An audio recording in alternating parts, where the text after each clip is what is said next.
Welcome to Amazing World Channel. The Barbary corsairs didn't have to work very hard to capture their prey.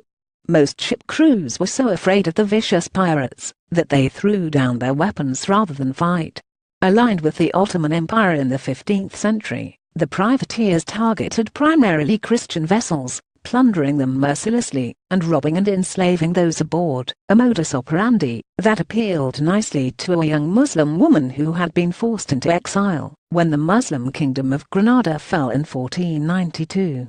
Sayyida al-Hara and her family fled Spain for Morocco, where, after marrying and burying her first husband, she succeeded him as the governor of Tetuan before remarrying, this time into royalty. When Sayyida Wed Ahmed al-Watasi, the Sultan of Morocco and ruler of Fez, she became Queen of Morocco. Holding a grudge, and feeling a great deal of shame over her fallen childhood homeland, and its takeover by Ferdinand and Isabella, Sayyida became hell-bent on revenge. She reached out to the famed Barbarossa, an Ottoman admiral, and among the most successful corsairs, to ally with the pirates, in seizing control of the nearby seas. Sayyida and her privateers would eventually take over the western Mediterranean during the Corsairs and Ottomans' reign in the early 16th century. She spearheaded the alliance that helped the Muslims unite in defiance against the European colonization of Morocco.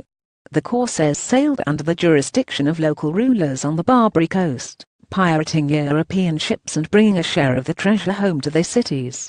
According to Laura Duncombe, author of Pirate Women, the Princesses, Prostitutes, and Privateers Who Ruled the Seven Seas, they were seen as brutal, terrifying pirates, but that reputation was probably largely based in xenophobia.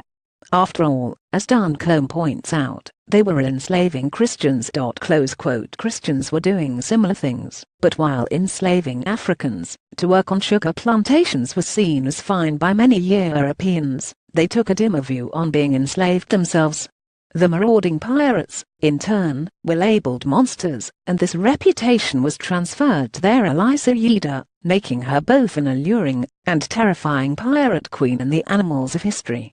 As Sayyida bent a sultan to her will, she was spoken of with awe and anxiety by contemporary European chroniclers who did business with her in Spain and Portugal. Duncombe says, her unrivaled succession following her first husband's death demonstrated that she had a capacity for ruling, and that the culture of the time and place accepted female leaders. Fatima Minasi relates in The Forgotten Queens of Islam, Sayyida spearheaded the alliance that helped the Muslims unite against the European colonization of Morocco, and the Barbary pirates would rule the Mediterranean for 3 centuries.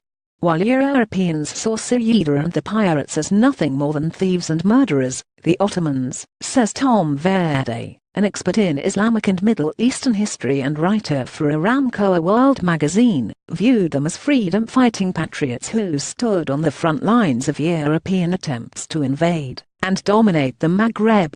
Sayyida was the undisputed leader of the pirates in the western Mediterranean, according to Minasi.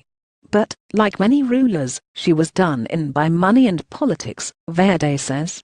Shifting alliances in the region and disruptions to commerce under her rule, because of her armed resistance to European invasion, ultimately led to a coup, which effectively ended her reign.